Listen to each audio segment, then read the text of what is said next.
Welcome, Mr. Paul Elam, to On Point. And how are you today? I'm great, thank you. Good. Paul, I'm just wondering if you minded to share with us, with some of us that may not be too familiar with a bit about yourself, where you grew up, your family life as a kid, where you live now, and with whom. Sure, I've come from a classically dysfunctional family in the American, I would say the old American West from Texas. I grew up in a military family, um, rather uneventful life, nothing too remarkable, lower middle class home, both parents at home, both parents that actually loved each other until my father passed. And um, came with all the typical dysfunction that you expect in most families. Um, but I grew up, tried marriage a couple of times, didn't work out too well for me. I finally met somebody and have been together with her for the past 18 years. Um, Not married though. Maybe that was the trick. But Yeah. I hail from Texas, but now I live in Southwest Virginia. Okay. And let me take you back to being a 20-year-old. How does the Paul Elam of 20 years of age compare to the Paul Elam now, and what brought about your radicalism? Well, um, radicalism's a funny word, but I think it's probably a really accurate term. Um, I think the Paul Elam of 20 years old was typically stupid for what we would expect from a lot of 20-year-olds, sort of full of myself, ignorant without knowing it. The normal things you would expect from somebody 20 years old. And hopefully now I'm older and wiser and have experienced a lot of life, have made lots of mistakes and lived with them, finally learned to take responsibility for them. And that set me on a path of wholeness. So what was it that that changed you over the years that made you so radical in these men's rights groups? Well, again, let's talk about radical for a moment. The notion that men are human beings with issues that deserve as much attention as women's issues is pretty radical. That's a Mhm. radical thought in this culture. The idea of men speaking out vociferously about their issues and challenging the world around them to examine those issues and to treat them as something more than just something to dismiss, that's pretty radical. So what the world calls radical, I call sensible. Mhm. I think that men and women both have issues that righteously deserve attention, that deserve compassion and concern, that both sexes should have choices in their life available to them about the path that they want to live on. And unfortunately, that is a radical line of thought, but I'm hoping someday, probably not in my lifetime, almost certainly not in my lifetime, but perhaps in a generation or two, the idea of men as human beings won't be so radical. Mm. That's a shame, isn't it? When you think it won't be in your lifetime, it's Well, I look at yeah. it this way. The women's movement uh, sort of started in earnest in the mid 1800s in the United States. At least that's our history with Seneca Falls.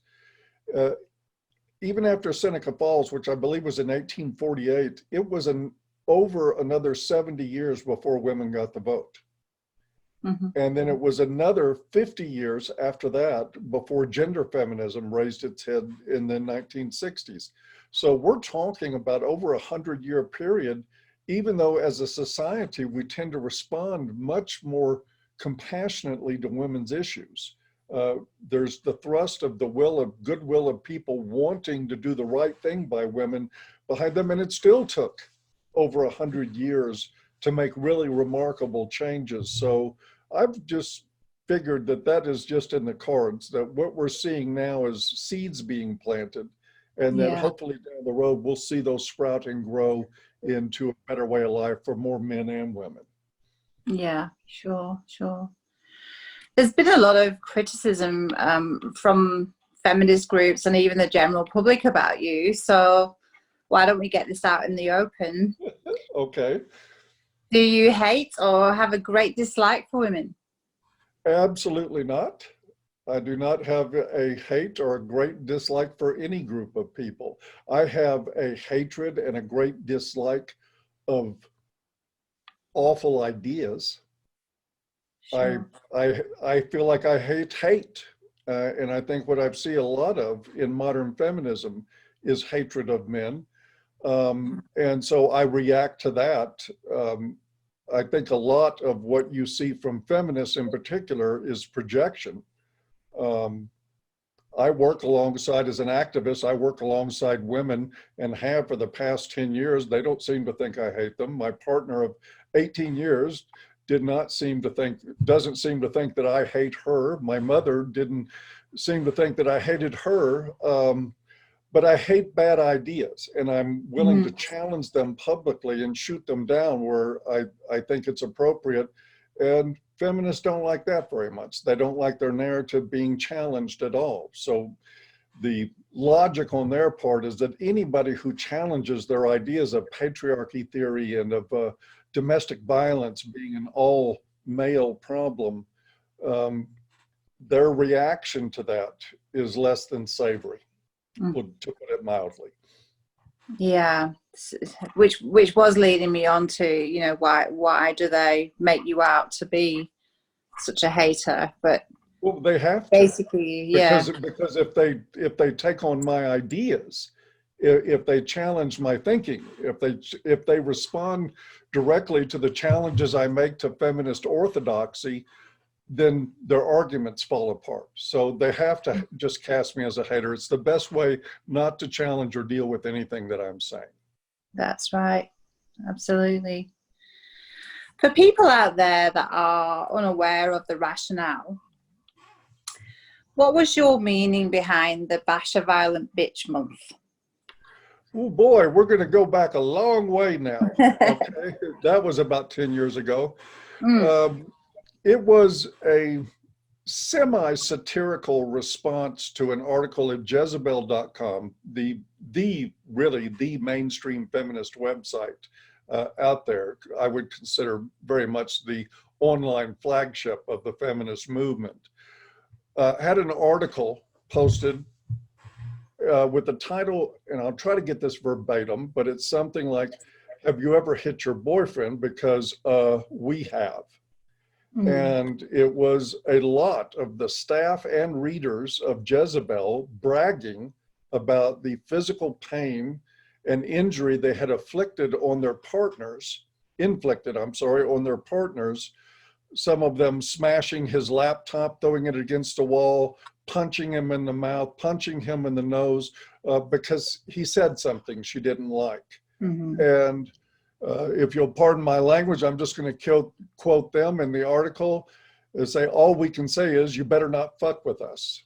That was the response. That was the attitude toward being violent toward men, and it was being celebrated openly on their pages. So I did what I typically do when I'm doing provocative writing, and I reversed the gender. Yeah. And what if men started hitting back? And it wasn't so palatable all of a sudden. All of a sudden, it wasn't a glorious thing. It wasn't something to be bragged about. It was terrible. It was awful. Oh my God, how can you write this terrible thing?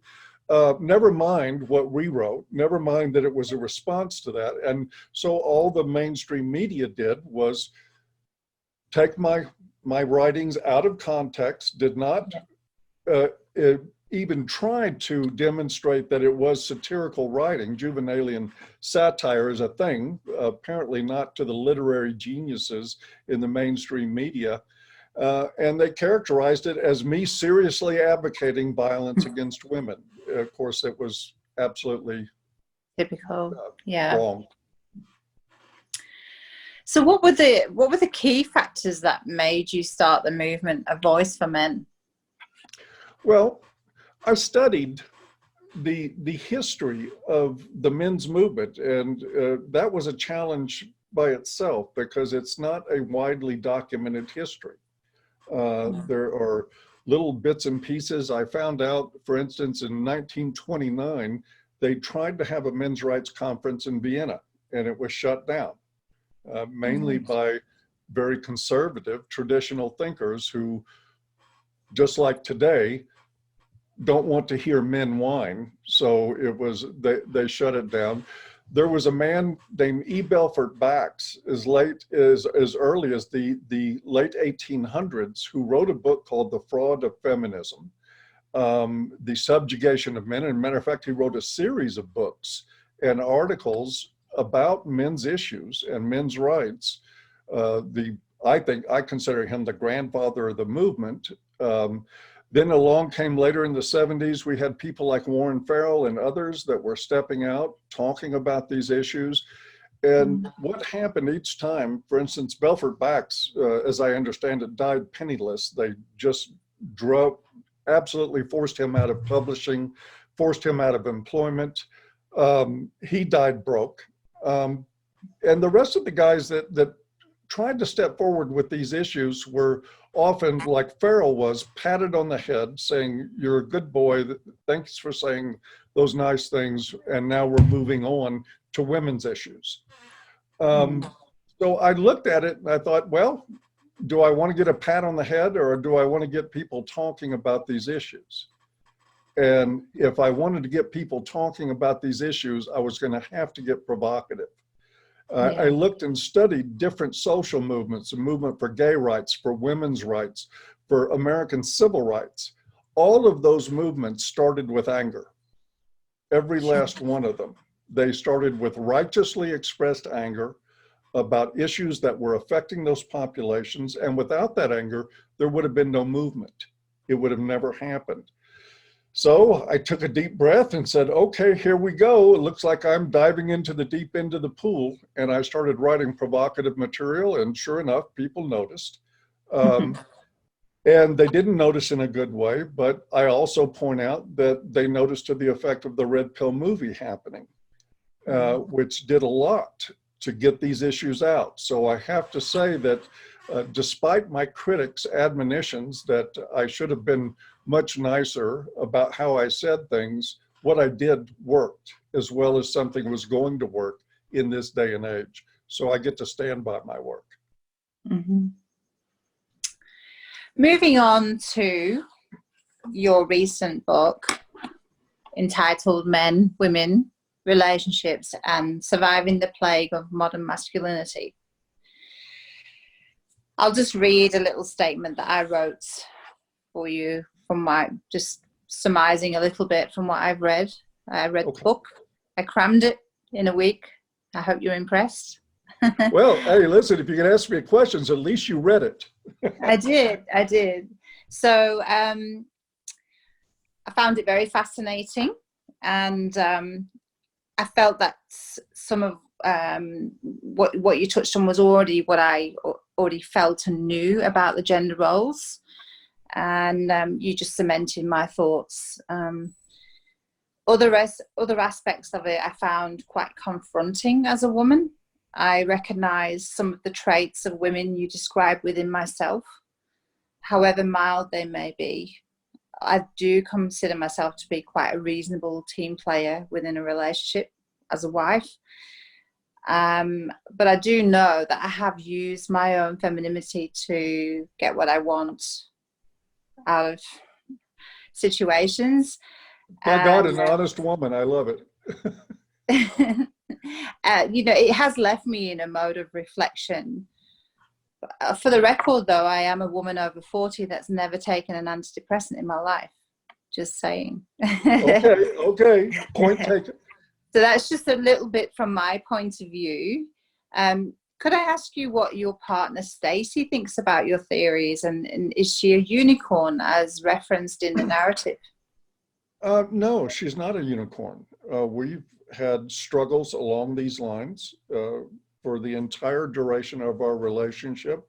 Fortunately, our connection to each other and our love for each other has been more valuable to us than any places that we differ. Yeah. She does recognize much of the truth in what I have to say. She acknowledges these issues, acknowledges her own role in things, and to use your words, how she's used her femininity to get her way, or at least to try to. And of course, not being able to do that with a person like me created real unique challenges in a relationship. But it didn't create anything that we haven't overcome. I think, and I think it's also important to say, this is a book for men, written in men's language, the way men talk to each other, acknowledging the issues. For instance, when we talk about women's use of their femininity or use of gynocentrism in order to dominate in a relationship, which this is the lived experience of many, many men. So many of the men that I talk to in my practice and that I've worked with over the past 35 years as a counselor are pulling their hair out, trying to figure, what do I have to do so that she'll be satisfied? Yeah. And they're sometimes 10 and 20 years into a marriage, still pulling their hair out. That's still their lived experience. So that book is for them. And I do recognize, you know, if I was a woman reading that book, I would be pissed off. I wasn't actually. I actually, well, I found it extremely enlightening and confronting, but I wasn't overly offended because, you know, not trying to be a martyr, but I actually do feel that I'm a reasonable woman in today's society. And I know there's a lot that aren't, but there's a lot that are. Well, yes, and I hear from them in my email. I do get that. But yeah, it is a confronting book. I don't think that we ever honestly talk about these issues unless we're confronted. There's no way to talk about power grabs, gynocentric power grabs in a relationship without confronting some issues in women that they are not used to having challenged. Yeah. It's just very difficult to do that. So if you tone down your language enough so that there's nothing confrontational about it, they probably won't hear what you're saying. Yeah, sure. So what drove you to write it? What got you going about it that made you want to write this particular book? Well, I think it was to reach out to men. The primary reason of that being I wanted to offer men a different way of seeing themselves. Yeah. To let them know that they could have values, that they can have needs and desires and wants in a relationship. And guess what? They can say no. Excuse me. Every human being needs the option to say no, men and women in relationships, say no to each other, say no to themselves, say no to family members, to bosses, to whatever in life. Everybody has, it is important for everybody to be able to say and mean no. And we hear this a lot about women's issues. And I know there was a mantra for decades, no means no. And you need to listen to women when they say no. Nobody ever thought for a moment, what about men saying no? Because that is like, what do you mean? A man say no to something his wife wants? Are you kidding me? Happy wife, happy life. If mama ain't happy, nobody's happy. Yeah. Those are the mantras that we live with, and they reveal a sickness in our society about men and women that I think desperately needs a cure. Men can say no too, and women can learn to take a no. Absolutely. I actually find it a bit of a turn on when a man does say no, to be quite honest with you. I think a lot of women do, because they're attracted to confidence and power. self-assuredness. And a guy that grovels and says yes to everything, I think eventually turns women off. For sure, for sure. So going into the book a bit more, going in about the mail order brides. You mentioned that importing brides is not a good idea. and you provide some very strong arguments against this. For the viewers, can you please explain why mail order brides are not a good idea? One, I have to say, I'm sad to live in a society where that needs an explanation, but I will go ahead nonetheless and answer your question It because does, I though. think It it's does. important. It does need an explanation. Yeah. Imagine what somebody is looking for if they put their picture and short bio on a website, hoping for a stranger to pick them out of a lineup and propose marriage. Mm-hmm. What is the motivation in there? Now, I certainly don't have an issue with understanding that there is a business aspect to all marriages. That we keep finances in mind and things like that. Those go into the decision-making process. But I encourage men to stop leading with their wallet all the time. And a mail order bride setup doesn't leave them any other option. There is no getting to know somebody or any of that. It is a cash deal, absolutely transactional, and motivated by people who come from very poor regions in the world dreaming of a richer life. Yeah. Yeah. Guys, that means it's not about you. It's about what you can provide only. And gosh, if you start a relationship like that, and then of course, then there's all the nightmare stories of women that come over to the United States from Asia, from other countries, promptly divorce the guy and take everything he has. And that's bad enough. I mean, I'm saying that, and that is like a very, very likely prospect if you get a mail order bride. She's going to rob you using American courts, and that's exactly what's going to happen. But even if that didn't happen, what do you think about a relationship that's founded on your wallet? I mean, solely and exclusively, only on what you can provide, not who you are as a person, not, and never mind the conversation of asking her, what does she bring to a relationship, which I encourage men to ask all the time, and to ask women, what do they bring to the table? A lot of women in our own culture get shocked if you ask that. What do you bring to the table? Well, me, of course. And it needs to be more than that. You don't get that out of a mail order bride situation. I just think it's understandable in America. And here's where we get into an area that is uncomfortable for a lot of women to hear, but I think it needs to be said. The average woman in America is a bad investment. If we're just talking averages, bad investment. Commitment issues, propensity to use the legal system to get what they want, having a sense of entitlement, demanding, going in the door, everything is about them. This is what causes men to turn to foreign brides. They either think they can't get a woman at all unless they do it that way, or they are so turned off by what's available in the dating market in the society that they live in that they erroneously think that if I turn to another culture, well, you know, that might work. But guys, what I would tell you is if you want to turn to a different culture to find a more traditionally minded woman, move there.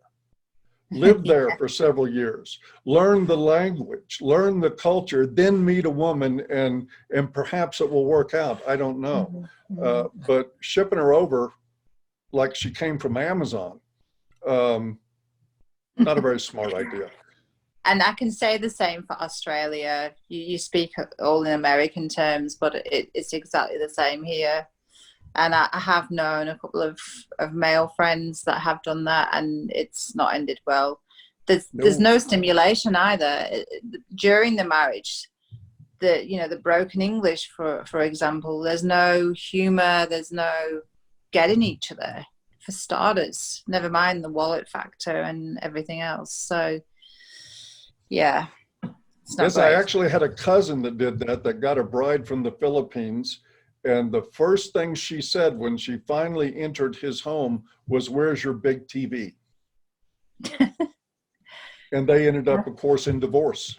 Tragic story. I mean, that part of it was funny, but the rest of what happened to him wasn't. Right. She took him to the cleaners, did she? Well, by the time she was done, he couldn't afford a big TV if he wanted one. Good God. Oh dear. Another part of your book, commitment tests. I'll just read my little statement out to you. I love your advice to men in the book.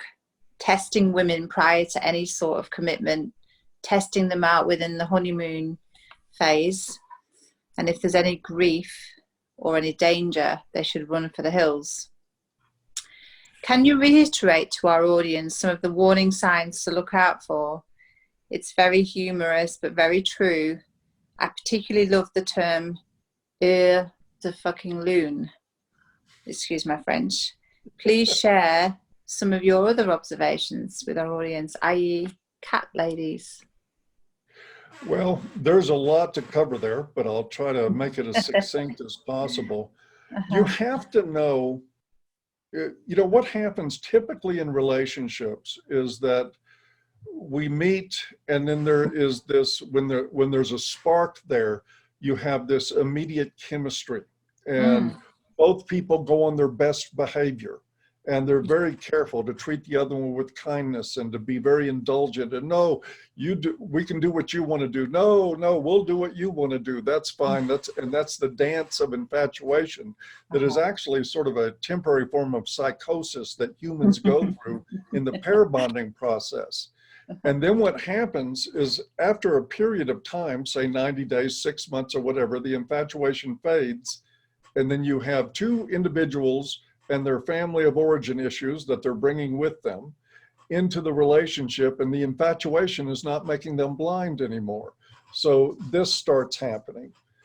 Well, here's what I suggest. One, during the infatuation stage, there's a couple of things you need to look out for. One is too much information too soon.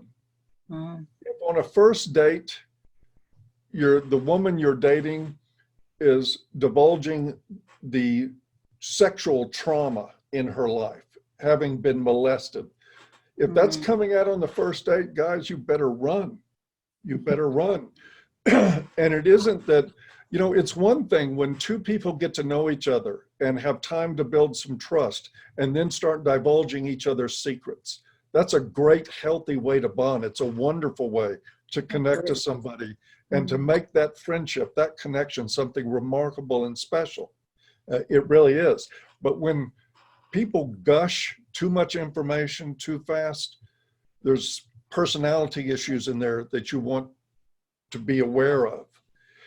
Yeah. There is something in borderlines called love bombing.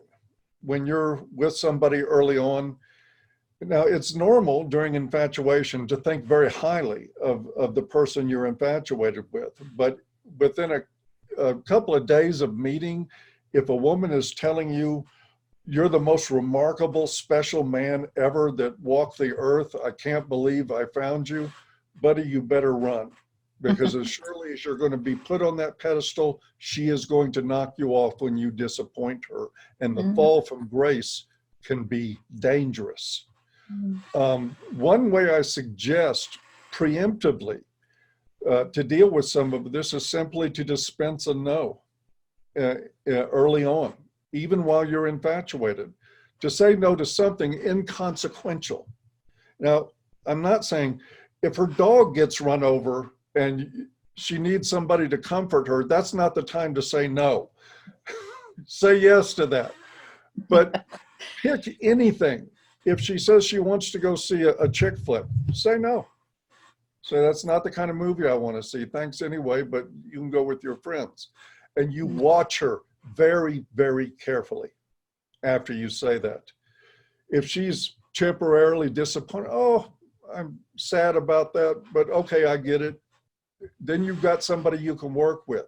But if she says, fine, in that tone of voice that promises retribution for saying her no, think about what that means, guys. Think about what it means when somebody promises you payback for having a boundary. Because if she will do that during the time that you're infatuated, she'll run your life with it down the road. So any hint of vindictiveness simply because you didn't want to see a movie or go to lunch that day or eat at a particular restaurant or something else equally inconsequential, that is a glaring, glaring warning sign. Yeah. We all have to hear no in our Yeah. lives, and that includes the woman you're with. And if she can't hear a no without wanting to punish you, then it is on you if you take one step further with her. Anything she does after that, you got nobody to blame but yourself. And one thing I try to drive home in this book a lot is that this isn't about pointing the fingers at women and saying they're the evil ones. This is about you taking care of yourself and having boundaries and having values that you live by. And if you don't do that, don't come whining to my email box because she turned around and treated you badly, because you'll get no sympathy from me for that. That's right. It is. It's about exerting your authority, you know, as an individual. That's what I got from the book, that Absolutely. It's not about being dominant and controlling. It's about just simply owning yourself and not doing something you don't want to do. Thank you for framing it that way, because that's exactly it. It is not about controlling women, being dominant over them, or anything of that sort. If you need a woman you can dominate, don't buy my book, because it's just not for you. That's not your personality type. This is for men, who the majority of us, who want to approach relationships as somewhat of a partnership. That's what it's about. And if a partner can't hear the word no to something, they're not a partner. That's all that's saying. But Lisa, thank you for saying it that way. It's not about control of another person. So speaking of the opposite sex, have you seen an increase in female involvement in men's rights and activism, especially from mothers and grandmothers, daughters, since you started? Well, I've certainly seen an increase in women speaking up about the issues. It's happening in a lot of places. I mean, this conversation's an example of that. There's been a number of women involved for years, people like Janice Fiamingo and Karen Strawn and others that have done a great job. But I do see more jumping on the bandwagon. I think it's a great thing. I think there are challenges that come with that, because, you know, you have a movement, a men's movement. I firmly believe that it should be predominantly men's voices that are articulating these issues. And the logic is sound. People will listen to women more than they will listen to men, generally speaking. And so I get the logic, and I welcome women into this movement. I truly do, and I'm appreciative of the ones that show up. But the success or failure of what we're doing, I think, can be measured of whether or not that people are paying attention to men. And we have a long way to go in that regard. If you look out there now, you see that with time and a little effort, almost any attractive woman can build a good sized audience on men's issues. Much harder for men to do that. It's a bigger challenge in that respect, but that's just sort of the nature of the beast. And it's the nature of the human species to behave this way, which makes our movement all the more challenging. We're actually going against about 3 million years of biology and social programming to do this. So it's rough, but hey, all aboard as far as I'm concerned. Well, yeah. And do you think that an action group with mothers and grandmothers and sisters makes a difference then?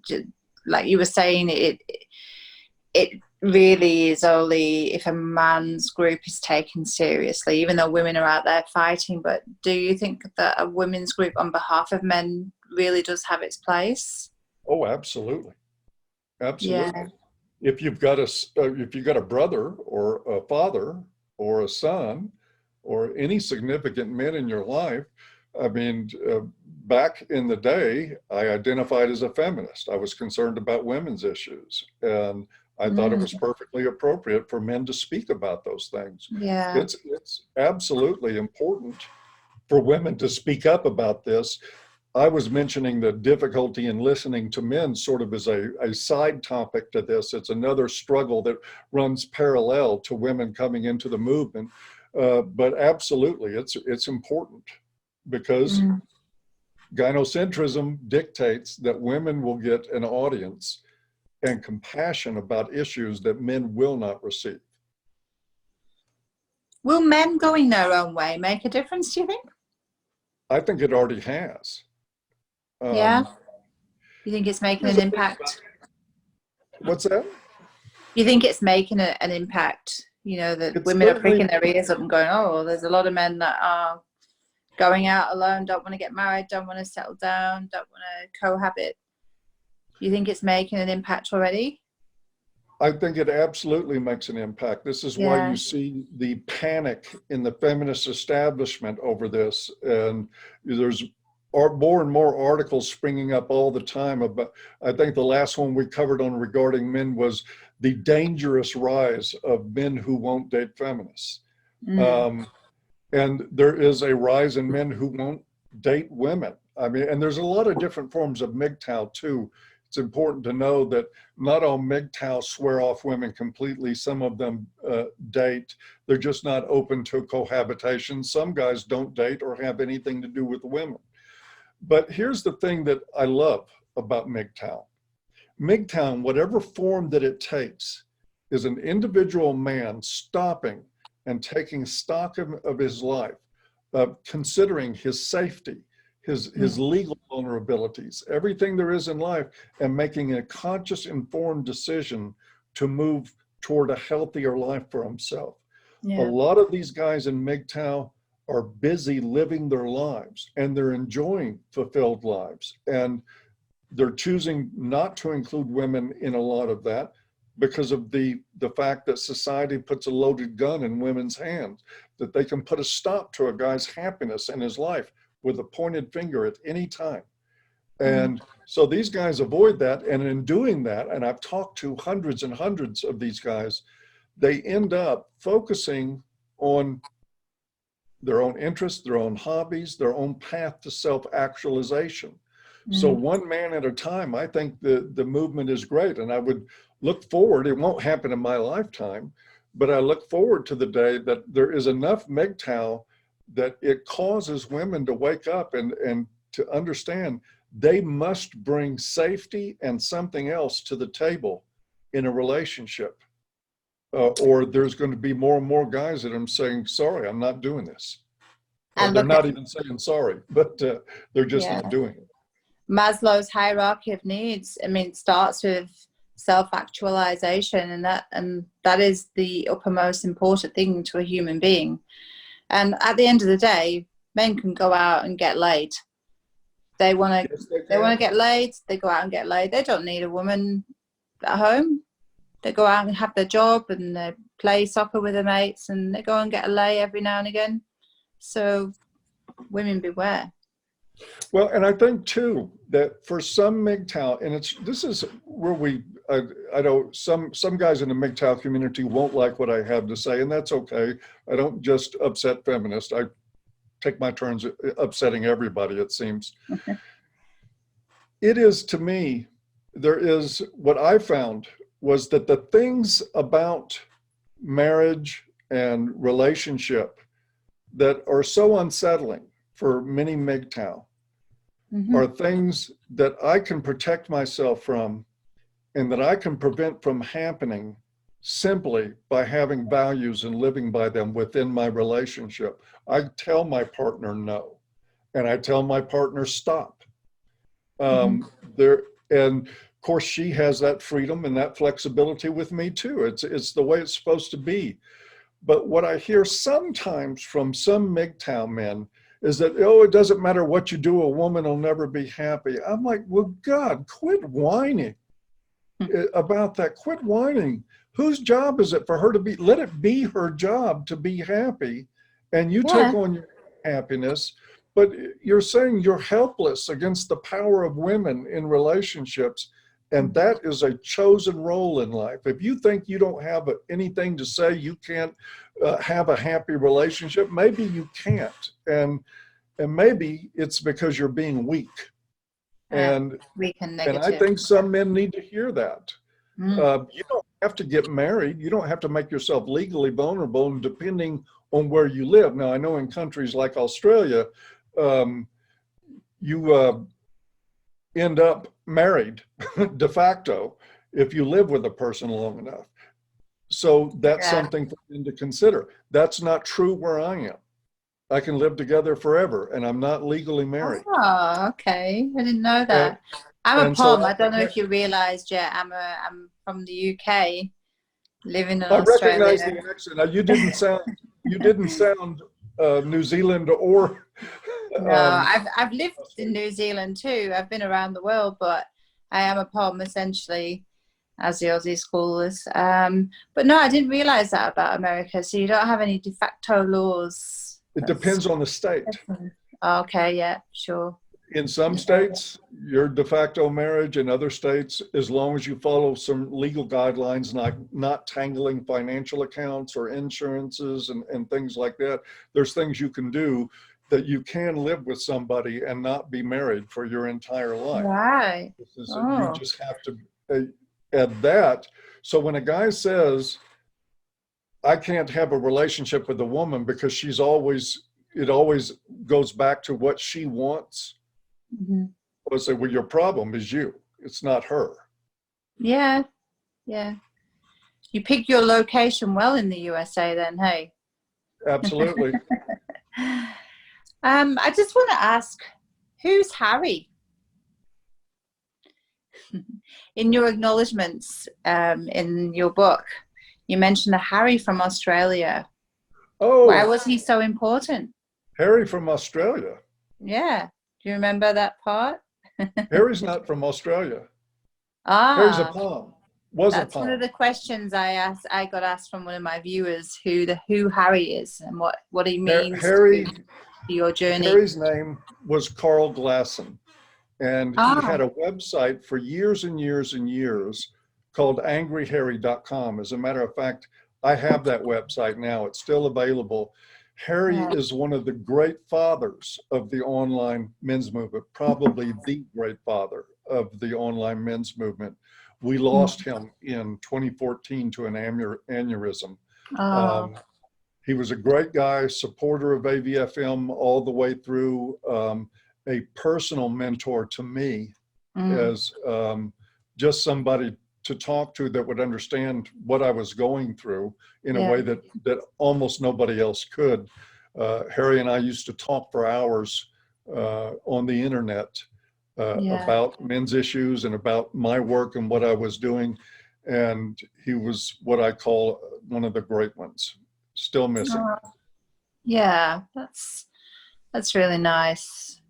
And do you have that sort of relationship with Warren Farrell too? Do you talk often, you guys? Or Warren and I talk from time to time. We're in semi-regular contact. We're mutual fans of each other's work. Warren is one of the ones that was so soft-spoken and warm and wonderful, and got patted on the head and told to run along.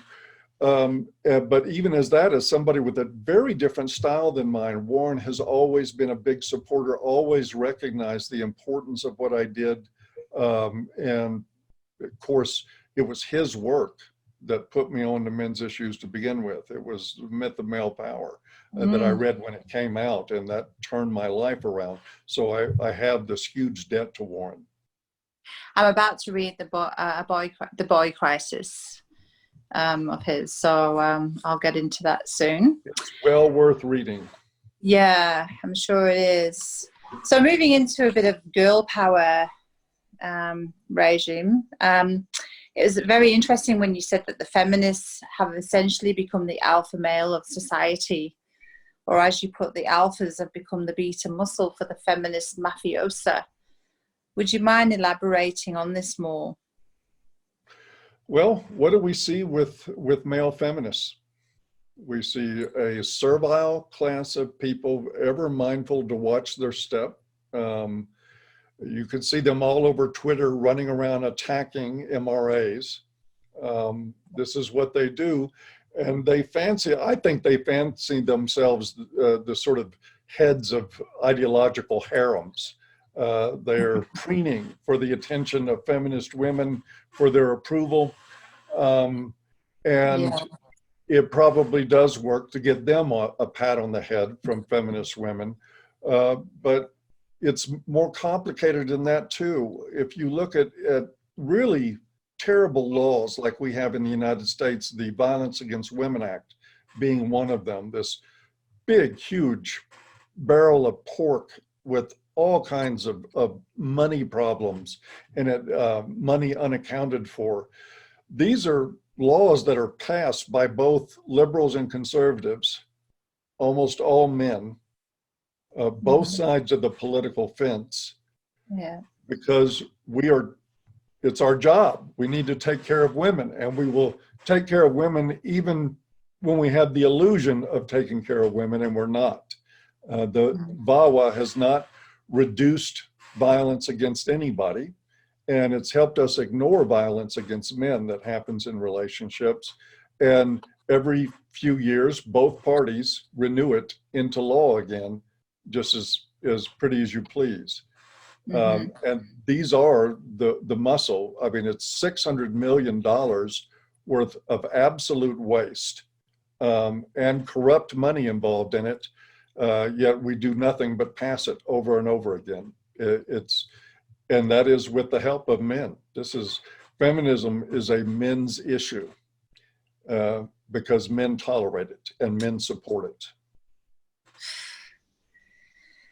One of the greatest takeaways from your book is how you shift the perceived blame from feminism and place it at the door of the government. You allude to how they want to double their taxable income and rationalize everything else to obtain that. How did you feel when you first realized that concept? I was pissed when it dawned on me what's happening. And again, to expand on it a little bit more, what happened was that the corporatocracy, which is one of my favorite ways to describe governance, modern governance, it's government by and for and on behalf of corporations. They benefit from double the taxpayers. They Mm, benefit from needing two incomes to run a household. I mean, this seemed to happen in the world without anybody really noticing what was going on. There was a time in my youth when a man could work and take care of an entire family, feed them, clothe them, get them medical care, raise children, put them through school, all these things, and allowing those children to have the benefit of a parent at home, mhm. providing the nurturing, the caretaking, to be there for their first steps, to be there for their first words, to be there as a present force in their lives for the better. Yeah. And now our children are raised by strangers. Um, and nobody seemed to notice that there was something really kind of weird about that, hey, how did we go from one person being able to take care of a family to two people doing it and barely making ends meet at that? Mm, Um, and I can't help but believe that that was orchestrated. You've got double the tax base, you got twice the amount of consumers, and you even see in the advertising narratives the way they pit men and women against each other in competitive ways, all about getting them to spend more. And yeah. it happens. It's a tragedy. I think that is how they've destroyed the family as we know it, and they're trying to rebuild it into a PC model that just doesn't work. No. Yep. Been there myself with all that. But anyway, with regards to the hashtag Me Too movements, in the book, you talk about enjoying the show. and how you quote also, as far as I'm concerned, this not only hasn't gone too far, it hasn't gone far enough. Can you explain what you mean by that? I think sometimes medicine tastes bad.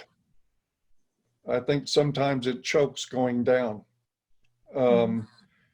And the only way I think our society is going to wake up to any of this is through the excesses. And the excesses are there in abundance. People are being destroyed as a matter of routine these days. Some guys, scumbags. Some guys didn't do anything wrong, but in the end, didn't matter. Only thing that matters is believe the woman. Yeah. And I think that that is a prescription for tragedy and for destruction. When you say you automatically, I mean, the whole idea of jurisprudence, at least in the United States, is that you're innocent until proven guilty. And that doesn't mix with believe the woman, because what they're really saying is believe the victim. Assume that the crime happened, the exact opposite of due process. And I think we need enough people destroyed by this lack of due process before powerful people start waking up and understanding that this is wrong and that it needs to change. So I say, bring Me Too on. These guys, most of these guys now, Harvey Weinstein, others, they're the same guys that have been contributing to this sick narrative to begin with. So at least they're getting the right guys most of the time. But what were they doing in his hotel room in the first place? Well, of course, but we're not allowed to ask those questions. I do anyway. But yes, I do too. What were you doing in his hotel room at 2:00 in the morning? And by the way, we all know that Hollywood is a casting couch culture, and that, like it or not, women are lined up from downtown Los Angeles all the way to Milwaukee to get roles, and many of them willing to do almost anything to get it. And of course, you've got scumbag producers that have been there since in Hollywood since the 1920s doing what they do. And it was only a matter of time till something like Me Too emerged. But most of what we see in Me Too is regret rape and women who are coming out 10, 20 years after the fact with Gloria Allred in tow saying, I was victimized. Oh, by the way, I can't prove it. And yeah, I was at his hotel at 2:00 in the morning with no witnesses, but I'm still a victim. And now, of course, believe the woman takes over, and we're all supposed to bow before that. Yeah, come on, girls. Yes, come on is right. What the hell? Yeah.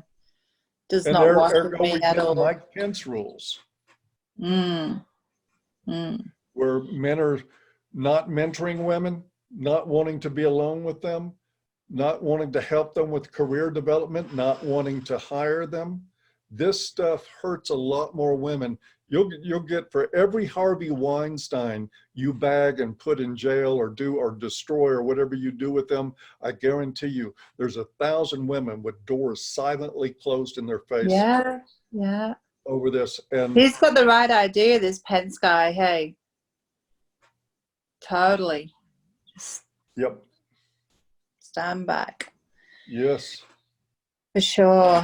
So moving into man space, excuse the statement that I'm going to read out, but it's a question from our audience member, which includes a statement. So, from an evolutionary standpoint, men always had their own space, whether out hunting or fighting wars.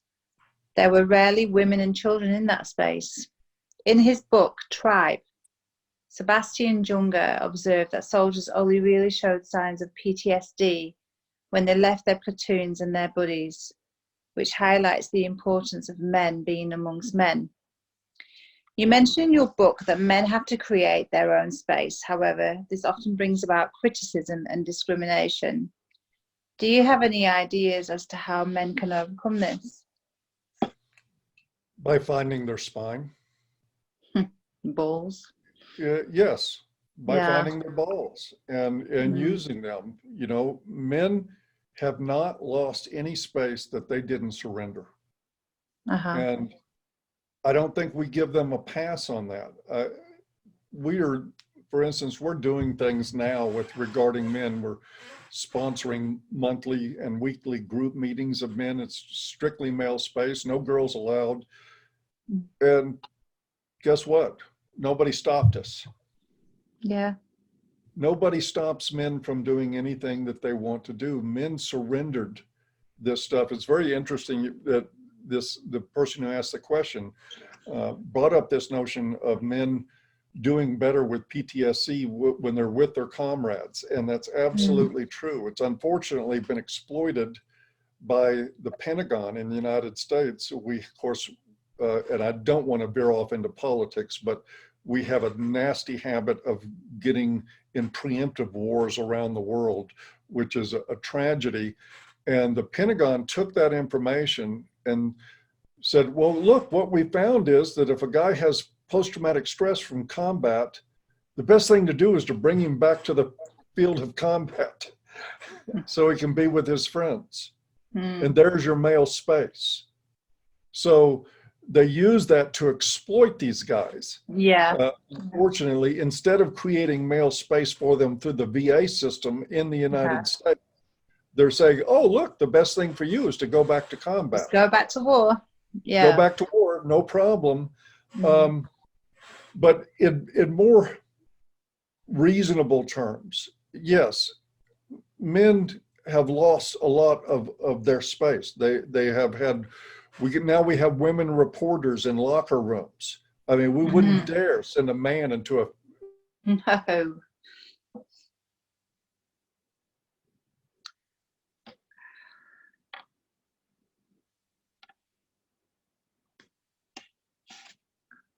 riots if we tried to pull that. Stand up and say no. Hello? Yes. Sorry, Paul, you just lagged there for a second. We'll get that edited when it goes to. But we were just you were just talking about you wouldn't have male reporters in a female locker room. Yeah, and basically we have females in male locker rooms because men have permitted it. They've tolerated it. One of the things that we do with men is that we condition them from birth to defer to women. We condition them from birth to not complain about their own lot in life.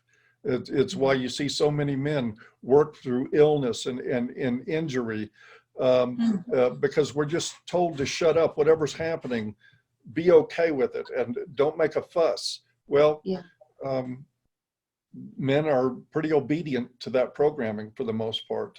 And so they simply saying no to women is not in the male lexicon. And that needs to change. And they're only human too. Exactly. Yeah. What would you say is the ultimate hurdle that men need to jump in order to be treated in a more equitable way, especially in the family law system? Probably their own cowardice. And I know this is brutally hard on men. We have a movement that doesn't depend on political change. It doesn't depend on legal change.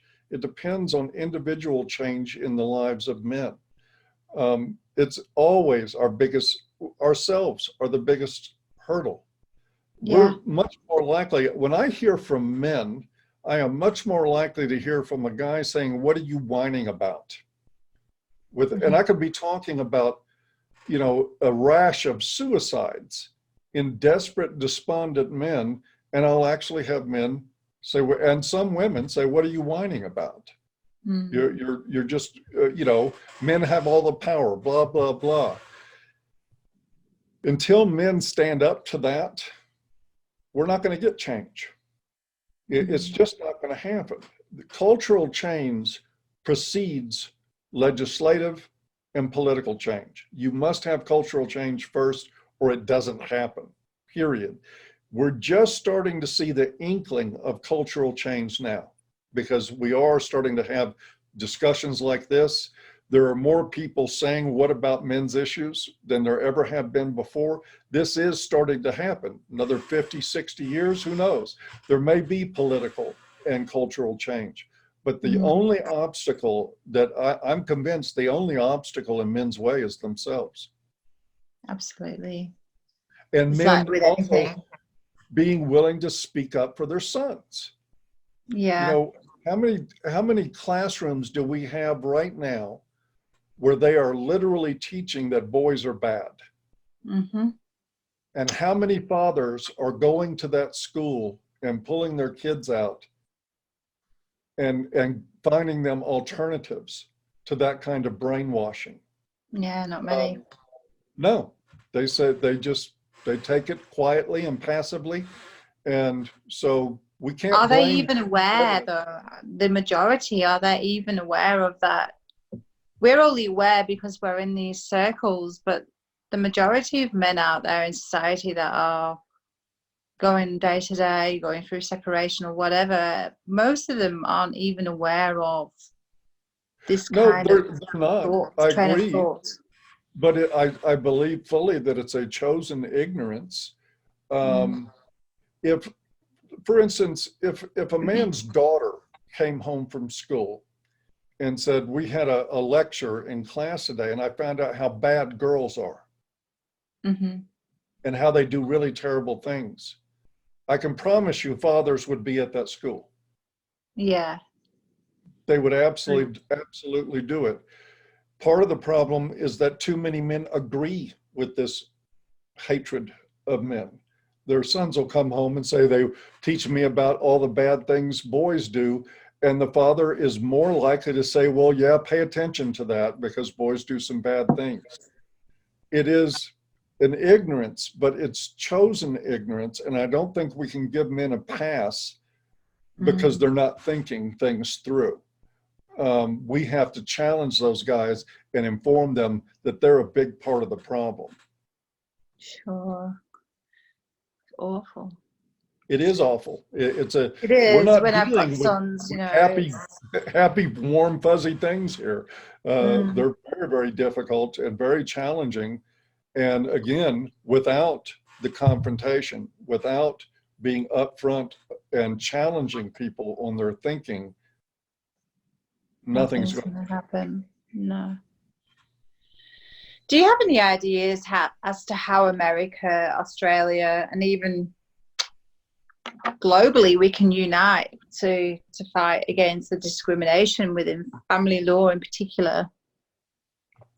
Well, gosh, no, I don't. I mean, again, I'm not trying to sound pessimistic, uh, but I'm going to end up saying the same things many times.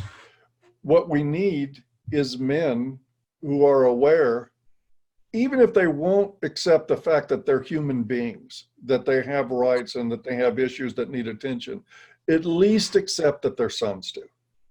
Uh-huh. Yeah. Just at least accept that your sons are worthy of school environments where they aren't demeaned by ideological teachers. This is, but what I've really, Lisa, what I've come down to in this is that this is a movement of saving men one at a time. That the idea of massive global or even countrywide change will probably eventually happen. But the first thing that we have to do is reach out to guys when the system bites them and let them know that there's alternatives. Because if you've got a guy that's just walking out of family court, he's a lot more open to my message than he was before he walked in. Yeah.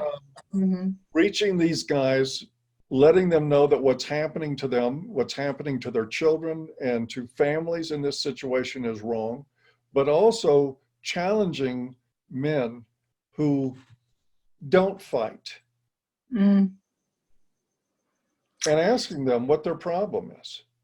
Why And are they that's the biggest thing out here, isn't it? It's actually the people that are in our circles on Facebook and in all our groups, we haven't got a problem with. It's the people that are going day to day along with their life, going through a divorce, parental alienation, that are unaware of these groups, that are unaware of these fights, and they're just blinkered to it all. And I don't want my son and my stepsons to be blinkered. This is why I am doing what I'm doing, to try and create that awareness. And my ambition is to go into schools and actually teach it. Awesome. as a subject, relationships, dynamics as a subject, not bloody bullshit algebra or whatever else they have. I want to go in there and teach kids how to deal with relationships, and like what you're saying, be empowered. Yes. If we got one good thing out of the feminist movement, it was the concept of empowerment based on sex. And this applies to men every bit as much as it does to women. Most men don't realize it because they're too busy trying to please women in order to have women accept them. And they're so psychologically dependent on that they sell their own souls and sell the souls of their sons to it. And it is, again, I don't like pointing feminists teach poison. Feminism is cancer, in my opinion, but it's a treatable cancer, and men are just likely to let it metastasize as to treat it. It's unfortunate, but that's why I've always been a proponent of we're trying to say one guy at a time, and at least create a subculture, an intellectual refuge for men and women that look past all this bullshit, all this garbage, all this hate, and at least they can come together and, have a retreat, the mainstream garbage that's out there, because massive scale, we're just in the infancy stage of this.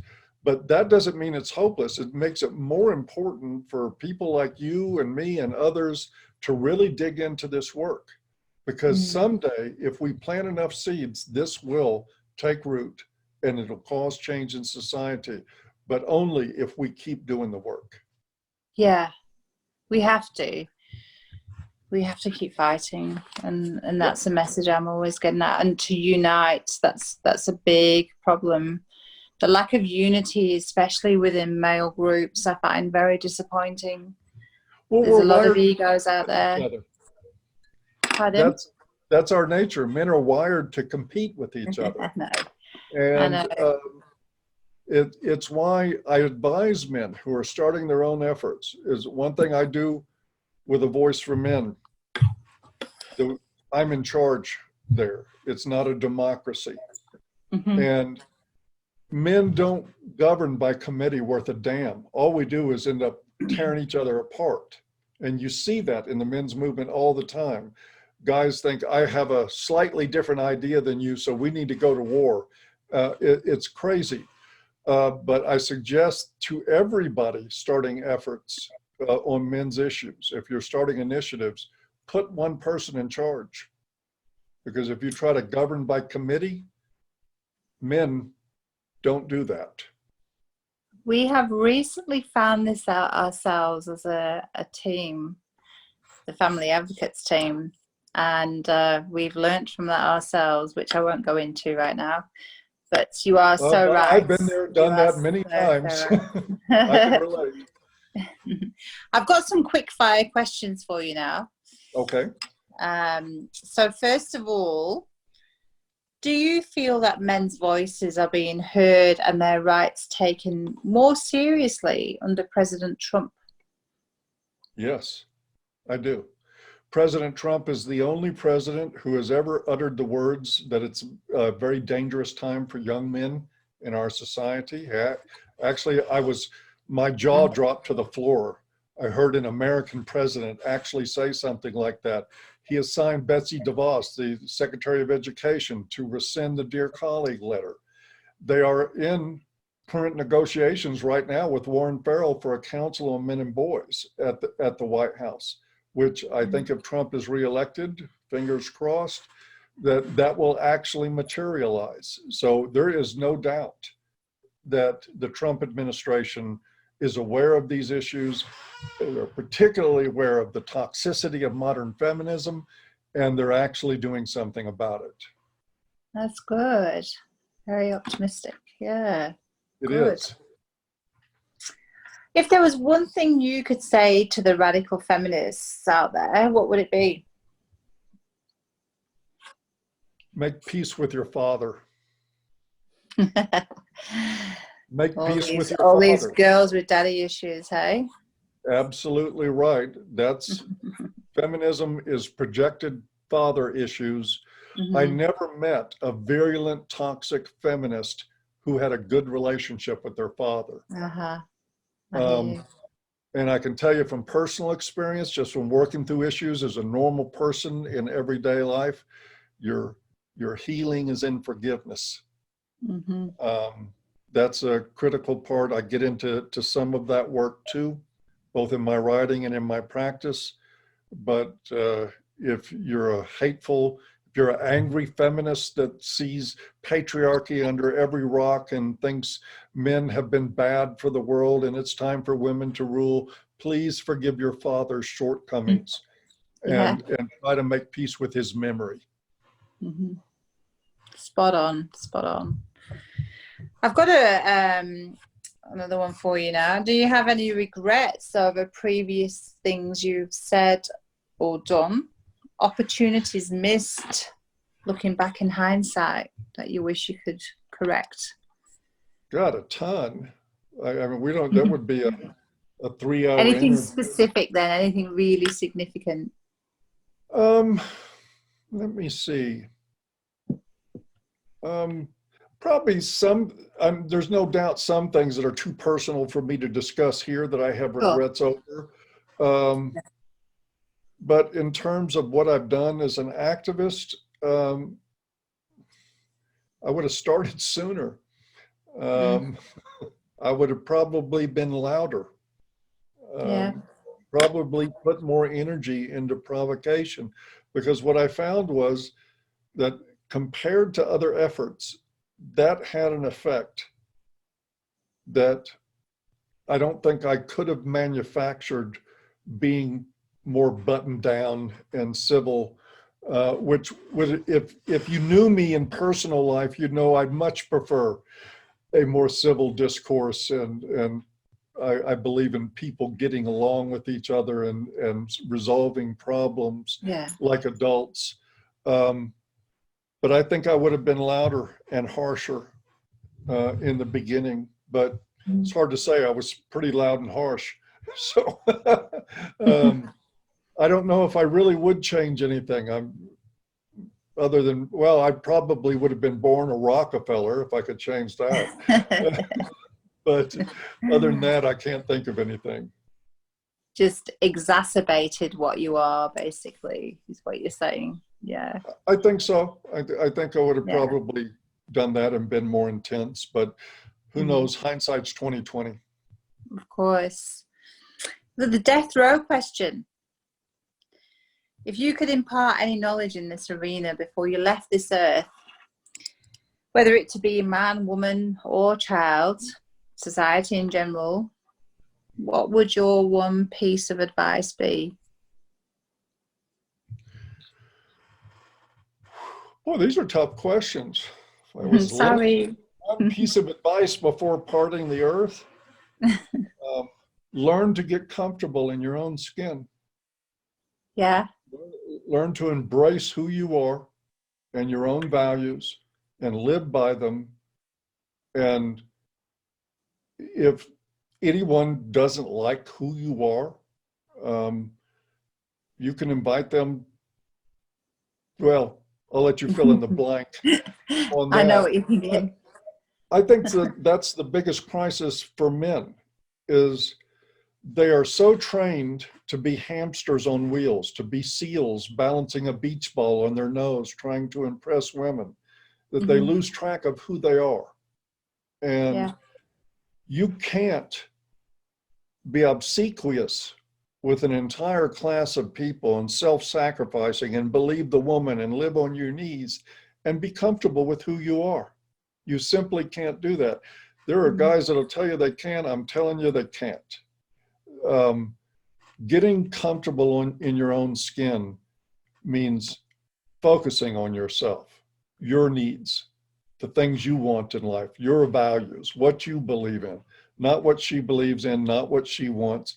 When you get that straight and get comfortable in your own skin, then you can give to a relationship in a lot more healthy way.